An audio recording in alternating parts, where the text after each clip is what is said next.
Live on SABC News Channel, 30 minutes for your sporting action. Thank you indeed for staying with us and choosing us to be your #1 news channel as far as sports concerned. And in fact, as far as I know, we are Africa's news leader. Anyway, let's start off with the big news they've been following throughout the past couple of days. Day 3 of the Twizza SA U18 and U20 Championships saw the first track finals of the day in the 400 meters, held as the next 400 meter sensation, Lythe Pillay of Gauteng, or Central Gauteng, came within 100th, in fact 1/100th of a second of his personal best when he crossed the line, 46.53 seconds. His best was 46.52 seconds from earlier this year. Meanwhile, the Girls U18 Race was sheer domination basically from KZN's Naude, who blitzed the field from start and winning it by just over a second. But once again, we are joined on the line by our man down in Paarl, Manfred Seidelr. Manfred, welcome to the program. It's good to have you again. Day 3 of events.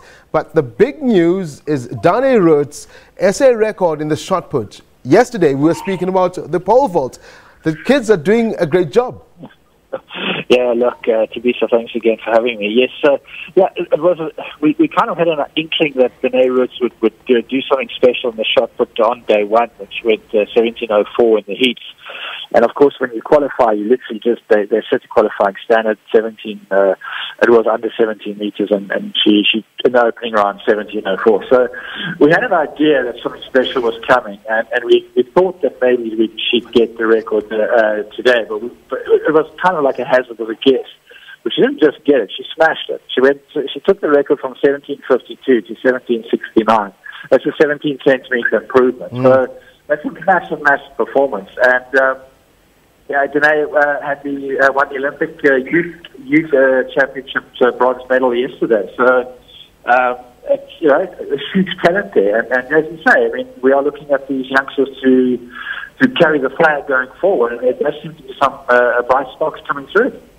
I mean, we look at the age of these kids. I think is something that amazes us as well as we're speaking about the pole vault. As far as yesterday's record is concerned, yes. Orchid Briss's pole vault was 603 meters, and this kid is 17 years old. He says he wants to do a 550 before the end of the year. Then you're speaking about Dane today. There's plenty of talent out there, and it's events like these that unearth the talent, and these guys get a chance to compete at the highest level, so to speak, at their age groups, and it all is well for the future, isn't it? It does. We've been talking about runners, athletes like Socks Dini for a while now. Socks about having the best performance today in the 400 meters. He had finished 4th. But bearing in mind that he had an initiation in December last year, he's changed coaches recently, and the 400 is not his specialist event. Although, having said that, he's run a 45.68, I think it is, 400 meter flat. But Dane van der Walt took the 400 meters to pieces today, running 53.74 seconds, and that's like just under a second inside of her personal best. And like Socks, she's a world junior champion in the 400 meter hurdles. So definitely, well, one that caught my eye was actually an incredible story. Gabrielle Gates-Smith is only 15, going on 16 years old. 2 days ago, she won the 3,000 meters, leading from the gun and setting the pace all the way through. Today, she won the 1,500 meters, which was by far a tougher prospect. She had to, basically, it was a tactical race. She took it out early, she was caught, and then within the last 50 meters, she literally went and sprint past the rest of the field.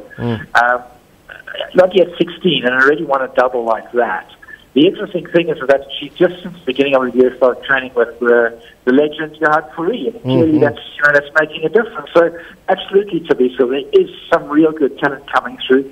Sinesipho Dabila in the 200 meter boys under 18 final, winning that in 20.68 seconds, also just off the South African record. So yes, there is talent coming through. I do think there's a bit of work that needs to be done, but there always will be work that needs to be done. We can't rest on our laurels, but definitely there's good stuff coming through. Yeah. Finally, Manfred, we're running out of time, but the team for Team South Africa is going to be chosen after this, of course, under 18, under 20, this for the CAA Africa Championships out in the Ivory Coast. Any prospects? If I'm sitting there and I'm part of Team South Africa, or Athletics South Africa selecting, I must be scratching my head, because you want to take this crop and take it out there and give them even further exposure for the future, isn't it? Yeah, look, I mean, one would hope, and particularly in the age group categories, you would set as big a team as possible.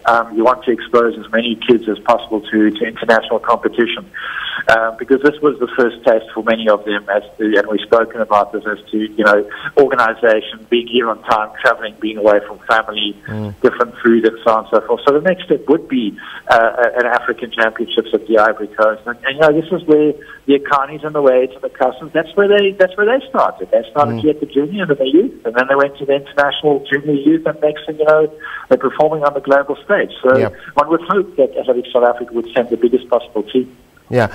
Do you have any idea when we should expect the announcement of that team, Manfred? Well, it has to be very, very soon, given the fact that the team is, the competition is from the 13th to the 20th of April. So, you know, passports, visas, etc. need to be sorted. So I would imagine within the next week, at most 2 weeks' time, we should have an answer as to who will be going.